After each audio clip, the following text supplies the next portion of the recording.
Welcome to Star Talk with Nisha. இன்னைக்கு என்னோட best friend தான் இந்த ஷோக்கு வந்திருக்காங்க. Welcome to the show. This is a home plan for you. வீட்ல ஷீ கிட்ட கொடுங்க. நோண்டாம நான் வளர்க்க மாட்டேனா? இது என்ன இது? நீ டவுட் தான் நீ வளர்க்கற. ஹலோ, நானும் நல்லா வளர்ப்பேன். நீ வந்து எல்லாம் வாட்டரிங் எல்லாம் நான் தான் பண்றேன். நீ இது வாட்டர் பண்ணாம இருந்தா அது கொஞ்சம் நல்லா வளரும். பத்தியா இதுக்கு தான் சொல்றது. நீ சொன்னதானே எனக்கு தெரியும். வேற உள்ள வேற பத்தியா இந்த நோண்ற வேலை எல்லாம் வச்சிட்டு ஒரு gift கொடுத்தாங்கன்னா ஓகே. வீட்டுக்கு போய் பார்க்கணும். அதெல்லாம் சொல்லணும்ல முன்னாடியே. சொல்ல வரதுக்குள்ள நீ நோண்ட ஆரம்பிச்சிட்ட. So basically this is us. How are you, Amit? சூப்பரா இருக்கேன். So television to now OTT ஃபிலிம்ஸ்னு பயங்கர பிஸியாக இருக்கீங்க. என்னெல்லாம் ப்ராஜெக்ட்ஸ் கொஞ்சம் மரியாதை கொடுத்து பேசுவேன். கிடைக்கும் போது வாங்கிக்கோ. சரியா? நடுவில் எதுவும் பேசிடாத. ஒரு மாதிரி வியர்டா இருக்கு நீ வாங்க போங்கன்னு பேசும்போது. சரி, ஆனா நான் உனக்கு மரியாதை கொடுக்க மாட்டேன். அப்படியே தான் பேச போறேன். ஓகேவா? சரி, நீங்க வந்து இப்போ என்னெல்லாம் ப்ராஜெக்ட்ஸ் பண்ணிட்டு இருக்கீங்க அதை பத்தி சொல்லுங்க. நான் வந்து இப்போ I did one web series, ஹங்காமாக்காக ஒரு வெப் சீரிஸ் பண்ணியிருக்கேன். அண்ட் நான் very proud of this project. I did one project with Priyadarshan sir. அதில் ஒரு நல்ல ரோல் பண்ணியிருக்கேன். உருவஷி மேமோட பையனாக நடிச்சிருக்கேன்.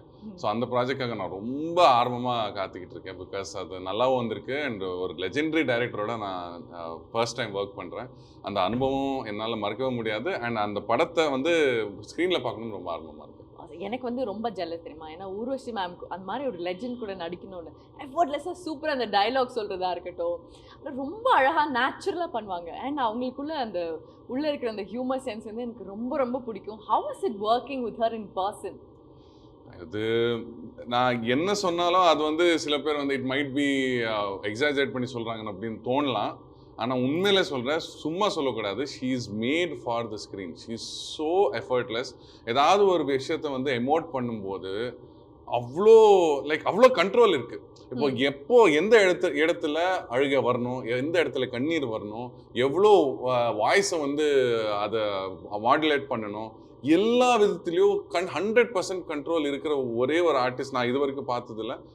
அவங்க தான் Urvashi ma'am. Is amazing. She is a brilliant actor and very underrated. இன்னும் நிறைய நல்ல நல்ல ப்ராஜெக்ட்ஸ் வரணும். அவங்களோட நடிப்புக்கு தீனி கொடுக்குற மாதிரி இன்னும் நல்ல ப்ராஜெக்ட் வரணும்னு நான் வேண்டுறேன்.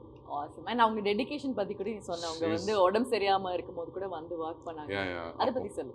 ஆமாம், அப்போ அந்த டைமில் கொஞ்சம் ஹெல்த் காம்ப்ளிகேஷன்ஸ் இருந்தது. அவங்களால ஏதோ ஒரு ஷார்ட் நடிச்சிட்டு இருக்கும்போது கொஞ்சம் மயக்கமாக இருந்தது. But she finish it and she came back. அவங்க எதை பற்றியும் கவலைப்பட மாட்டாங்க. பட் அவங்க வந்து செட்டில் இருக்கும்போது அவ்வளோ ஸ்ட்ரிக்டாக இருப்பாங்க. But at the same time எல்லாருக்கிட்ட நல்லா ஜாலியாக பேசிகிட்டு இருப்பாங்க. பட் அவங்க வேலைன்னு வந்துட்டா ரொம்ப ரொம்ப டெடிக்கேட்டடாக இருப்பாங்க. அண்ட் அந்த பெர்ஃபெக்ஷன் எதிர்பார்ப்பாங்க. அவங்க வந்து எந்த அளவுக்கு அவங்க பெர்ஃபெக்ஷன் கொடுக்குறாங்களோ அதை மேட்ச் பண்ணுற மாதிரி பெர்ஃபெக்ஷன் எல்லார்கிட்ட இருந்து எதிர்பார்ப்பாங்க. And we are all better because of that. எல்லாரும் அதை மேட்ச் பண்றதுக்கு நாம போராடுவோம். and that makes us better actors and I absolutely loved acting with her. Awesome. இப்போ நீ யூசுவலாவே வந்து ஒரு ஸ்கிரிப்ட் கொடுத்தாங்கன்னா I've always seen அமித் வந்து அந்த டயலாக் முன்னப்படி தமிழ் வந்து உன்னோட தாய்மொழி கிடையாது, இருந்தாலும் அதை எழுத படிக்க கற்றுக்கிட்டீங்க. இப்போ வந்து நடுவில் அது சீன்ஸ் இருக்கும்போது கூட you practice all the dialogues. So யாராவது கொஞ்சம் லெஸ் கமிட்டடாக இருந்தால் உனக்கு வந்து செம்மையாக கோவம். அதை பற்றி சொல்ல ப்ளீஸ். சரி, அதான் எனக்கு நான் எதை பண்ணாலும் அதை வந்து ரொம்ப ரொம்ப அதில் ரொம்ப இன்டென்ஸாக பண்ண, அதுதான் என்னோட இயல்பு குணம். நான் இப்போ ஒரு பாஷை கற்றுக்கிறேன்னா நான் சும்மா மேல்நோட்டமாக அந்த பாஷை கற்றுக்க மாட்டேன். நான் சென்னைக்கு ஷிஃப்ட் ஆகி இங்கே தமிழ் படத்தில் நடிக்கணும்னு ஒரு வைராகத்தோட இங்கே வந்த பிறகு ஐ டிசைடட் நான் வந்து ஃபுல்லாக கற்றுப்பேன். அண்ட் இப்போ நான் பேசும்போது நிறையா இங்கிலீஷ் வேர்ட்ஸ் எல்லாம் சேர்க்காம எவ்வளோ நல்லா பேச முடியுமோ அவ்வளோ பேசணும். பட் அண்ட் ஆல்சோ அந்த ஒரு பாஷையை பேசும்போது அந்த பாஷையோட எழுத்து கற்றுக்கிட்டா கூட அதை you be able to speak that language even better.